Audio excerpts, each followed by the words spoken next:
gone ahead and trimmed the build plate. Now we'll go ahead and hit print on the test. Whenever you're ready. There we go. Probably need some more glue than that, but we'll see how well that first layer goes. Yeah, seems fine. And now we wait. Later. All right, here we are. Let's see how she turned out. Well, it completed. Still a little bit of material left over. That's nice. Let's see if I can do this one-handed.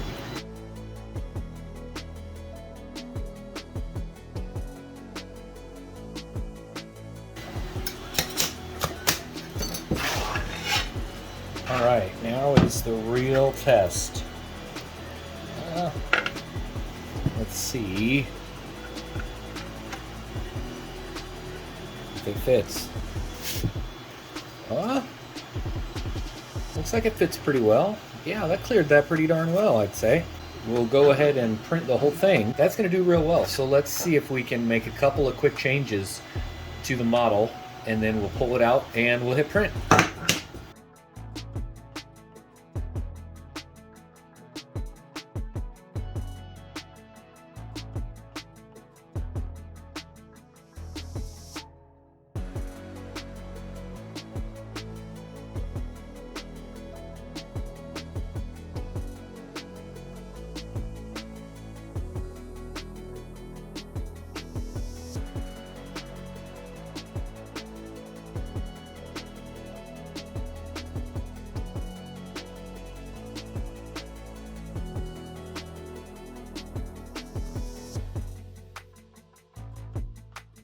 I went ahead and started to modify the model to get it to print, to mount the miner like we've been talking about, and then I remembered the power brick. My original intention was I'd make a separate mount for this to mount it on the wall next to it or under it or something, but I thought, why don't I just mount this on the same mount right under the box miner? About the same thickness. So I measured it, and I'm gonna put it right underneath it, like right in this area, right underneath.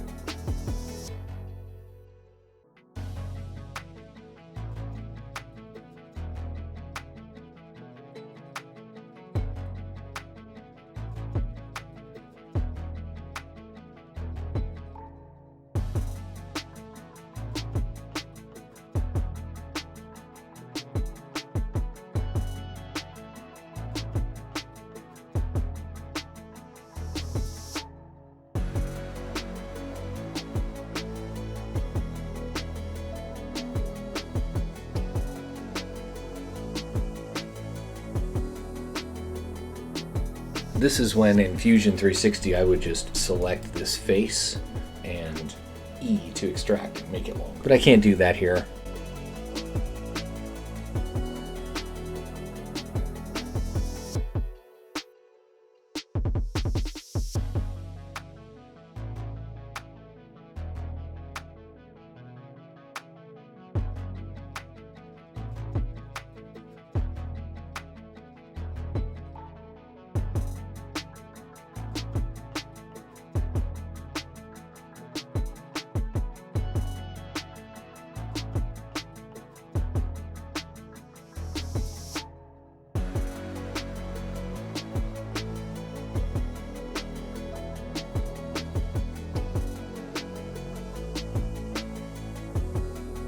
So first things first, make a copy of that bad boy.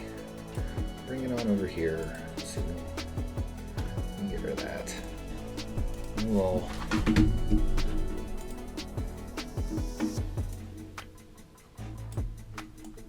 oh my gosh, just barely. The red here is where supports are going to be. So we're going to take this and spin it this way one time.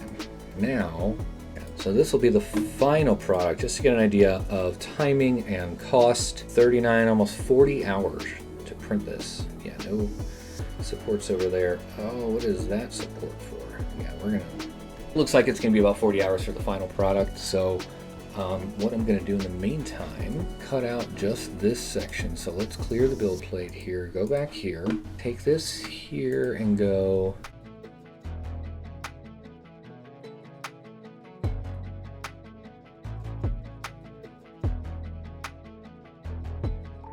so we got this guy and we're going to test it. So we'll move it over here and we'll actually spin it. And all right, we'll save it and we'll hit print. 2 hours later.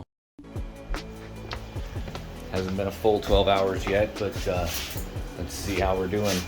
Oh shit, that's not good. I think we can still get an idea of if it's actually gonna fit. Well, it definitely looks like we need to change out the nozzle on the printer. Look at those layer lines. Yeah, it's only 10% infill for test model, but that's pretty shitty.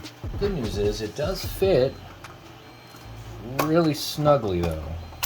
So, I mean, it's not necessarily a bad thing. I did think about this overnight though, is the cable, I might want to make a couple of notches where the bottom half, a couple of like just little notches so I can sit the cable in on it so it's not just hanging all loosey-goosey. So maybe I'll go do that before we hit print. Let's check that out. 8 hours later. So I showed this on a YouTube short. We were here recently. Like within the ASIC itself, you know, 100 degrees, I can expect that. I understand. Power supply. Holy cow. 117 degrees. I've seen it up to 120. So that PLA plastic that's gonna wrap tightly around this power supply, probably gonna warp a little bit. Let's see what it does. See if it fits at least. Okay, let's try this thing. Let's make sure the power supply fits. Oh, you bastard.